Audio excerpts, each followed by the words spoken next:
শনিবার দুপুরে সিলেটের জাফলং পরিদর্শনে আসেন বিদ্যুৎ, জ্বালানি ও খনিজ সম্পদ মন্ত্রণালয়ের উপদেষ্টা মোহাম্মদ ফাউজুল কবির খান ও পরিবেশ উপদেষ্টা সৈয়দা রেজওয়ানা হাসান।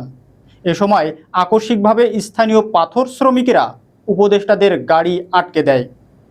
পরে পুলিশ দ্রুত তাদেরকে সরিয়ে দিয়ে রাস্তা ক্লিয়ার করে। আফাজ উদ্দিনের পাঠানো তথ্য ও ভিডিও চিত্রে দেখুন বিস্তারিত। শনিবার দুপুরে সিলেটের জাফলং পরিদর্শনে আসেন বিদ্যুৎ, জ্বালানি ও খনিজ সম্পদ মন্ত্রণালয়ের উপদেষ্টা মোহাম্মদ ফাউজুল কবির খান ও পরিবেশ উপদেষ্টা সৈয়দা রিজওয়ানা হাসান। পরিদর্শন শেষে সাংবাদিকদের সাথে আলাপকালে পরিবেশ উপদেষ্টা সৈয়দা রিজওয়ানা হাসান বলেন, সিলেটের নান্দনিক ও নৈসর্গিক আবেদন আছে। এই রকম জায়গায় আমরা আর পাথর উত্তোলনের অনুমতি দিব না।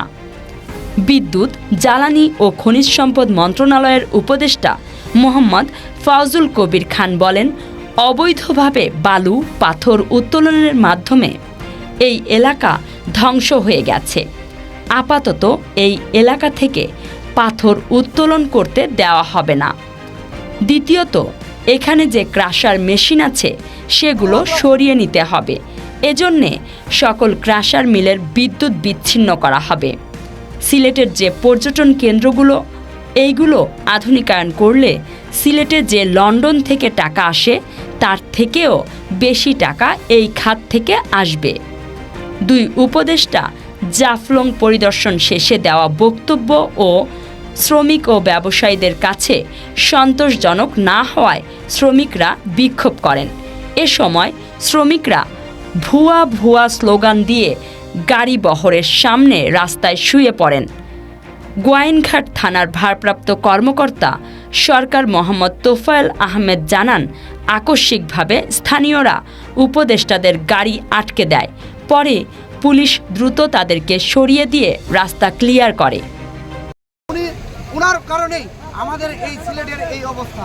উনি যদি সিলেটকে ভালোবাসতো এবং সিলেটের মেয়ে হতো তাহলে সিলেটের এই অসহায় মানুষের পাশে দাঁড়াতো।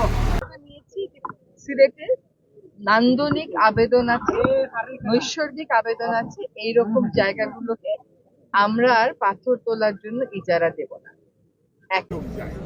সিলেটের যে ট্যুরিজম পটেনশিয়াল আছে, এই যে রাতারগুল বলেন কিংবা বিছানাকান্দি বলেন কিংবা এইসব জায়গায়, এগুলো ডেভেলপমেন্ট করলে ওই সিলেটের যে লন্ডন থেকে যে টাকা আসে তার থেকে বেশি টাকা এখানে উপার্জন করা সম্ভব। কিন্তু আপনাদেরকে বুঝতে হবে যে কোনটা